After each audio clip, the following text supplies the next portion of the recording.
Welcome to your typical shonen protagonist. He's Kai, I'm Kells, and welcome to another episode. This one we're talking Noragami. But first, Kai, how are you? I'm great, man. It's been a fun week, and Yeah, I feel it. It's been a week that has had some fun within it. Yeah, we're drinking water. We're alive in 2020, which is indeed something to celebrate at this point in life. For Boy, real. howdy. Hydration is crucial. Yes, Homies drinking for water. hydration. True. Word true. to that nonprofit. Is it? Can we start it if it's not already? It is already, but if we Dang ever it. get to the point where we can support nonprofits, that's going to be one of them. I'm here for it. After I just took that swig of water doing our podcast, I'm horrible for the recording. No, man, it's crucial. It's crucial. So we're talking Noragami. Now, from the top, of course, spoiler warnings. We're going to get into the confines of season 1. We're not going to get into season 2 because I haven't seen it. But anything within the first 12 episodes, BT dubs, we're going to talk about it. Yeah, fair game, spoiler. If you haven't watched it, I still want you to listen to us. So go listen to something else we've done. Then watch Noragami, then come back, and then listen to this. No, Square, I had me being an asshole, had assumptions about y'all's opinion with Noragami. I shouldn't have. There's no reason to. But Noragami is actually one of those great animes that I feel bad that I didn't find. I try and tell everybody, I got the sauce when it comes to recommendations, only because I have gone through those trials of fire for you. I have watched those trashy 12-episode animes, like Testament of New Sister Devil. I did that Hey, man. for you guys. You did that for us. Thank you, winky face. Right. But no, totally. Noragami is this fun, crazy adventure in modern Tokyo, or modern Japan, more to say. It feels like Tokyo, but, who am I to say? Everything feels like everything else in Japan when you're, a couple 100,000 miles away. But it's very supernatural. It's very, it feels like things and then it plays on those feelings with new revelations, which is really cool, Yeah, and not something that I put in our meeting before this, but I did want to touch on the opening song, how good it is. It's the OP and equally the ending song. The ending song is dope, but the OP is really where it's at. Yeah, it is. Hello by the Hello Sleepwalkers. It is if you ever hear the top 20 list of openings, this is always on there. This is always on there because it's so good. And I try and sing it, and I'm I don't know. I hope I don't offend any Japanese people because I'm obviously not singing this correct. Bruh, it's okay. You're trying, and that's all you can do. Yeah. So let's quickly recap what is the elevator pitch for Noragami. And So go ahead. oh no, you can totally go ahead. You're gonna do it 10 times better than I. Bruh, I've got 4 words written down on the sticky note. I couldn't explain it to you in Zog. But the elevator pitch for this, what I would say, is a supernatural, spiritual anime that is very refreshing because it doesn't feel like it's a ripoff of anything. That deals with the gods of different gods throughout the mythology in Japan, and also takes place with 2 protagonists, or 1 main protagonist and 2 side characters who are some of the best written side characters in my opinion, which you get Totally. All 3 of these feel like the crux of the protagonist. The story and would not progress without any one of the 3 in the first season. So, for me, we're dealing with the story of a Japanese god who, after, hundreds of years, has been forgotten and is trying to work his way back into like favor and the minds of the general populace, because the way gods work is, people have to pray to them, and that's where they gain their power and influence. Yes. So he's trying to become great once again. But he runs into this girl and things go cattywampus, and that's where we get the, beginning of our story. And then, of course, we learn more about how, like, the spirit world works in this show. Yeah. And just going into it, you already see so many nods. In the first episode alone, I feel like you see a lot of nods to other anime. No, totally. And that's the one thing that I was really writing down. Like, what other anime do I note throughout this show? And you're about to speak on one right now. Yeah, the biggest one that I saw, which I'm gonna let you take it. Oh Lord, heaven forbid, because you did say it, so it's only fair that you go ahead and tell the people what it was. So for me, in like the opening of this show, what really screamed to me like reference to was Yu Yu Hakusho. 100%. Which, if we look back between this and then Yu Yu Hakusho, outside of the story, it's like how many people are jumping in front of vehicles in the road on purpose? Like, how big of a thing is that in Japan for you to just do that? But never mind. The story starts with, the selfless sacrifice of, trying to save somebody else, which we have also seen in Bunny Girl Senpai the movie. Crazy, right? Yeah, which I love that so much. Listen to that podcast. Totally.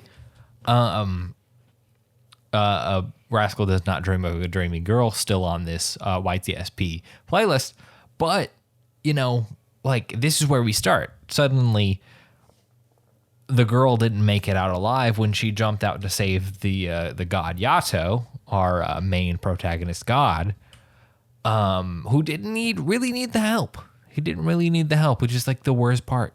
Yeah, it's like in Yu Yu Hakusho, when they're like, actually, that kid was safer if you hadn't interfered. And Yusuke was like, what? I went and died for this shit. But, that effort is not unappreciated, right? True. So this is where we get the fact that our main female lead is now stuck with this forgotten god. And she is now coming into her spirit form is separating herself from her physical body, and they need to figure out why and how do they stop it. Which this speaks to like how Japanese belief works, which bleeds over into the other related Asian cultures to an extent. I don't know enough to speak on it really. But there is a separation of the physical body and the spiritual body, which is why, you can pray at a temple or like a grave site to your ancestors, because you have the physical representation of their spirit that connects the two. Yeah. An easy go-to example, which is really shitty, is like Mulan. Mulan has the shrine in her like house of all of the ancestor spirits, and that's like one part of a person. The rest extends to heaven, but there's still a portion of the person that remains to be like cared for. Yeah. And also just other shows quick before we move on, I saw a lot of inspiration from Bleach as well. And Totally. And I feel like a show that this inspired, like, I feel like Twin Star Exorcist was inspired a lot by Noragami. I don't know if you've ever seen Twin Star Exorcist. I have not seen Twin Star Exorcist, but like, what that really screams to me currently, like in the stuff I've seen, it feels like it has a lot of influence on, maybe not content wise, but certainly like interest wise. Demon Slayer. It It does. feels like this was like a litmus test for will Demon Slayer work. I can see that. It has that same type of tone. For sure. It has the same type of like gritty tone. It may not be the same thing or concept, but it definitely has like the same type of tone. So I agree. Yeah, because it's not set in necessarily the same time. But you know what? Let's take a moment and let's talk with you. Let's talk about characters. Who are we dealing with? You know? So we're dealing with Yato, which is the god, the service god, who used to be the former god of Calamity, which I really, really like his character. And most of all, I like that he rocks a tracksuit. That is my favorite thing. Like he's out here chilling in a tracksuit normally you think of gods like wearing these traditional garbs and everything like that, but he's just, he's got a tracksuit and a handkerchief, and he wields a blade that his what are they called? They're called. So I watched the dub on this. Yeah. So the terminology may not be exact. But Regalia. yeah, regalia. Yeah. And that's what they're called they're called something different in the sub, but I watched the dub too, so it's okay. So Yato is kind of like a very,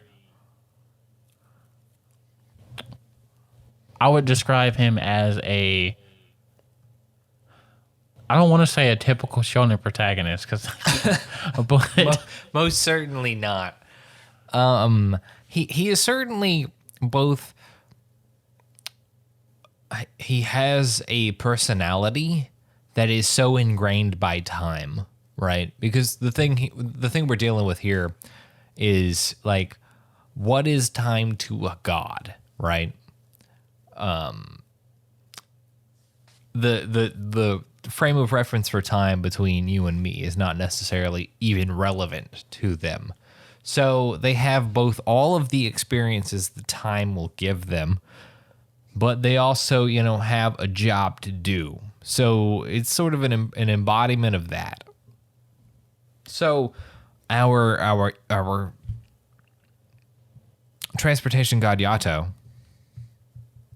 is simply doing jobs because he has to. And he's, scrubbing toilets and helping young kids who are bullied because they're the only ones praying to him and asking him for help. And in this year, away from his other responsibility as a god of war, that's all he can really do is pick up, chump change and, continue to exist in some manner. Not very well, but certainly still existing. yeah. And he just has such a good attitude about it, which is why I really like that in his character as well. Totally. And then moving on, we have probably my favorite character, which is Hiyori. She is a human who has really strong spiritual awareness. So she actually, when she got hit by the bus, she developed a cat tail, which gives her the spirit, allows her, I think, basically astral projection, but she can go into the spirit world, but she leaves her body behind. So everyone thinks she has like chronic narcolepsy. And I really love the way they play that as her character. Because to me, it's like the best thing ever. When she's like, oh no, I transformed again. And she's out here living her best life in the spirit world. And also she has like really enhanced reflexes and everything. But she's very kind, and she gets down and dirty. Like, I don't want to say unlike most other characters. But she doesn't shy away from the fight. Certainly. She is by no means weak, Yes, she's a very strong female lead. Portrayed as weak, while in dealing with these spiritual beings that no human should have to deal with, in terms of power level, she is nowhere near any of them. She is certainly not portrayed as weak-willed, I would say. to frame that correctly, which is cool. It's like she is principled and not going to take shit from anybody, not even like any of these gods. And Yes. it's cool to see that. And I'm scared we're going to see a point where that comes in as a problem. But as of season 1, we don't. We see, oh my God, she's actually got some conviction. I guess we'll help her out. Yes, when she saves basically Yato's life, because the third character, Yukinin, how do I pronounce his name again? Yukine. Yeah, Yukine. When Yukine has been doing all this stuff and basically causing Yato to have blight. We see Hiyori go like above and beyond, like touching the blight as well to get it through, like just basically doing everything to help him. And also when she goes into season 1 is also the one where that's the one where she builds the shrine at the end, right? No. Season 1, they are like, hey, we aren't dead yet. Hooray. Because they fight like the end boss. Oh yeah, that one. Okay. Sorry, I had my seasons mixed up. So that's when Yato fights the other god of calamity. Yeah, so a god of calamity is sort of this spirit who does the negative things that must be done by humans, right? So the dirty work, as it's put in the dub, the murder, the vile, all of that is the god of calamity is he who you pray to handle those situations. And at some point in what's the bucket? Yukito? Yeah. Yato. In Yato's past, he was that god. He was a god of calamity. He would do whatever was asked of him by whatever means necessary to simply be relevant. But now we're in a redemption arc of like he's now in poverty. There is no ward to capitalize on.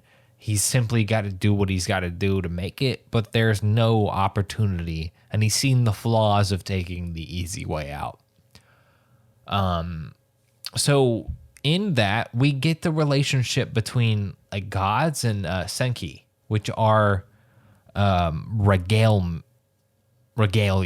Yeah. Which are weapons with personality. They're human spirits that become weapons to serve God, like the gods.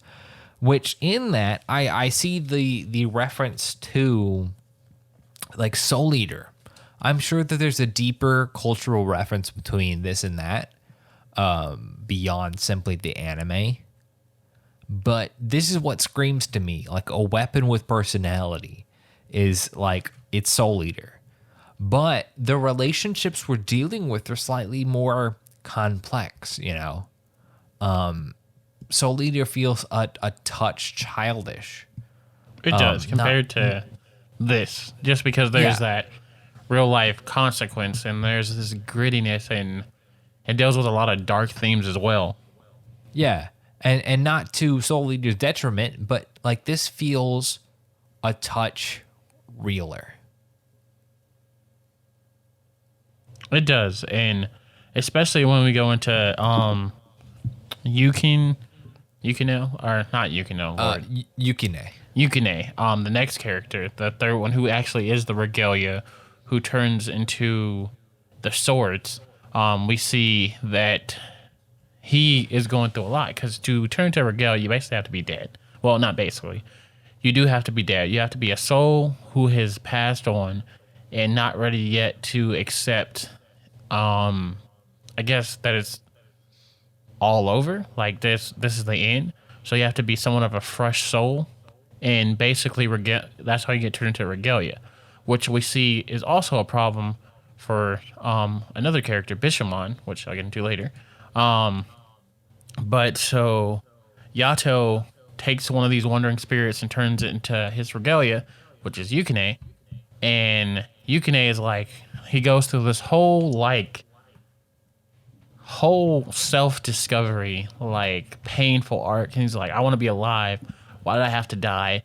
And he starts to act out and just experience these real feelings. Like, you get to see this true depth of feel with him that you don't really see in a lot of side characters. It's mainly reserved for the main character, but or the protagonist. But just seeing this amount of character development, and to the point where he's smashing windows with a bat, and you're like, wait, this is supposed to be the good guy, and he's doing all this, and he doesn't see anything the matter with it this whole time. And then he sees what is done to Yato, and he still like doesn't want to take responsibility for it. That's what got me. Like, it wasn't just like, oh, I'm doing a bad thing, it's hurting people, I'll get over it. It's that he had to basically be forced into this change, which I really like that. A lot of people might not, but I really enjoyed that in his character. That wasn't just like, oh, I did something wrong. Okay, thanks for telling me. I'll fix it. It's like, no, like, you did this, but we're going to stick with you anyway because, you know, it is unfair, but don't give in to the Phantom because we're all here as well. Yeah, man. I should not be looking at this wiki because I'm like, wait a minute. Oh, you're probably seeing mad spoilers. Yeah, totally.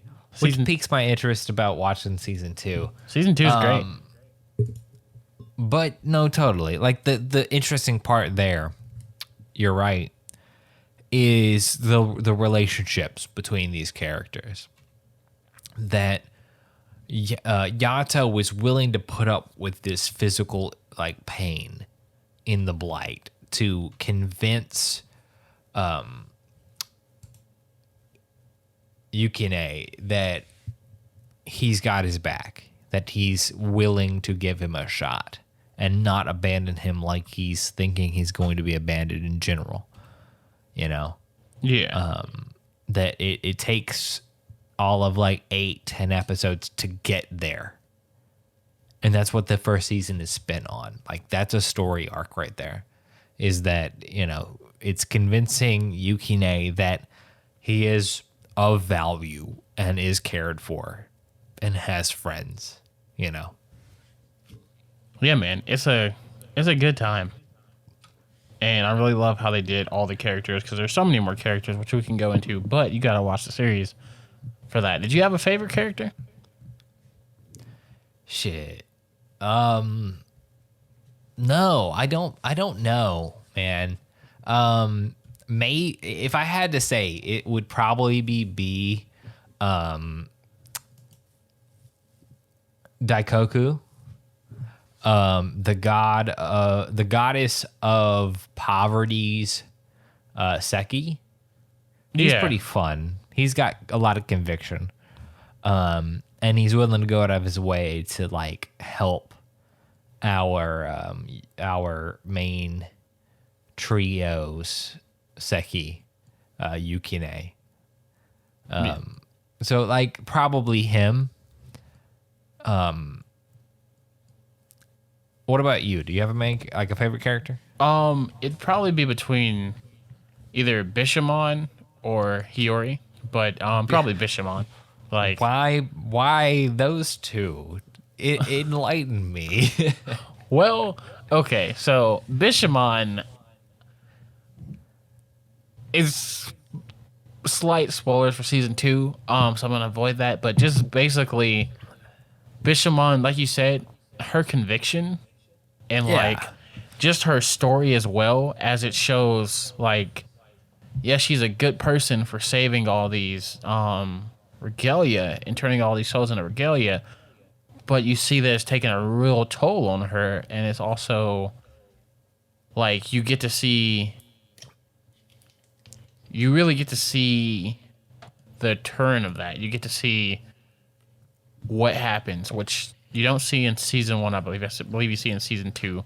But basically some of her good deed goes punished. No good deed goes unpunished. And the way she handles that and what that does to her, makes her my favorite character, not just because I have a type, but and she rides a lion, bro, which is really Listen, there's no way to counter that. Yeah, man. like, you really there's can't. no objections. like she's out here with stingrays and lions and just like, well, not stingrays, but like she has like a lion and like guns and just everything, like, and then Hiyori, I just really like Hiyori's personality. Totally. But Totally. yeah, those would be my two favorites. Yato is a close second though. I love so many people in the series, so it's not like it's a bad thing. No, and that's the big part. If you at least like or understand all of the characters you're dealing with, you can't not help but enjoy the show, right? True. So, like, the last thing I've got on my notes in terms of like shows that I harken back to in reference to what's going on, and this sort of spoke to the scenes of Yato being a god of calamity, which we find out is sort of willed into being by people like humans, like they are made a god. And for me, seeing the scenes of Yato, way back when he was, this vile person and he killed a regalia. I'm really calling back to like Samurai X, and in that a deeper cut, Samurai Deeper Kyo.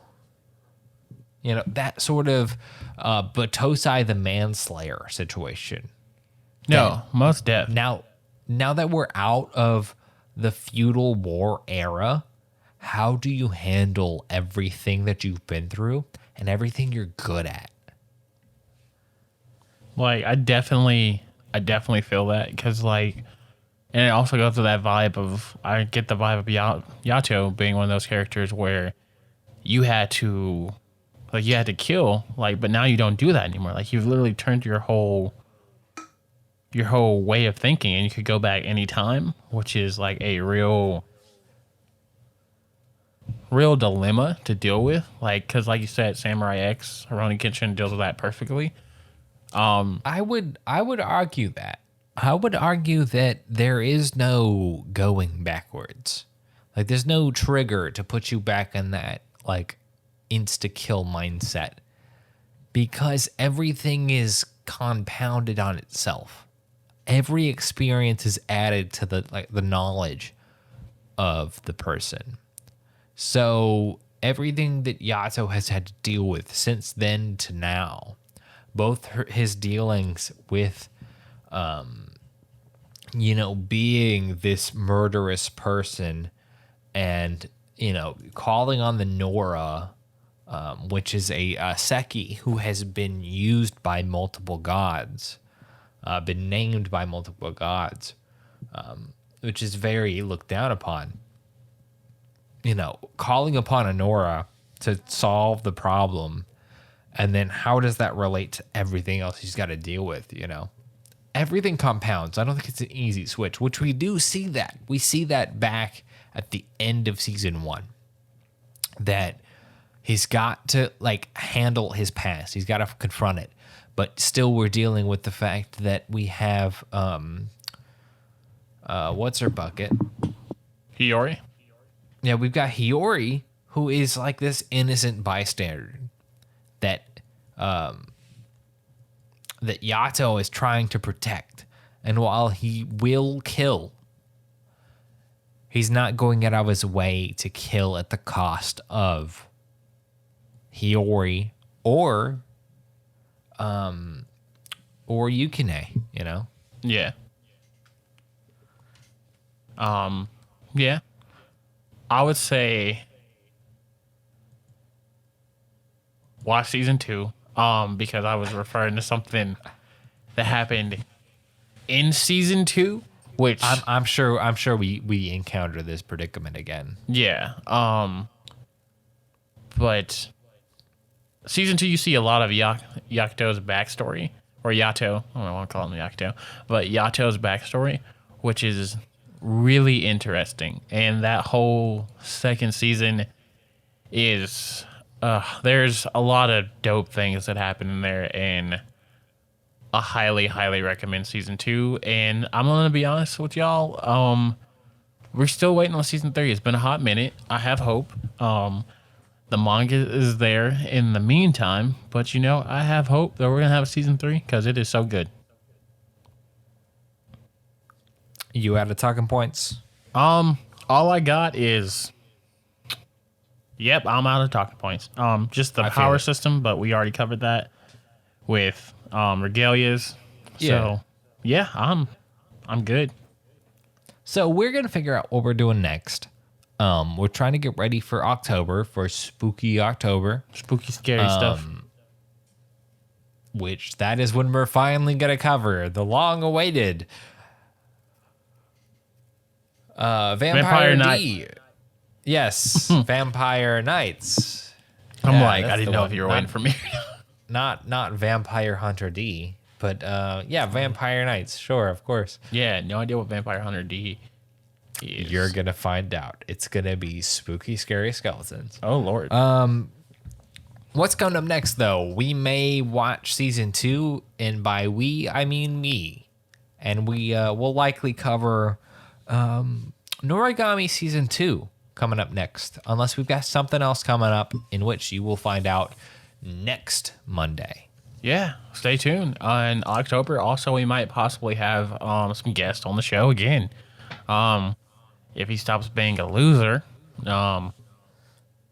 Yeah. Yes, but which one is that? That is the one who had an unfortunate accident the past 2 days.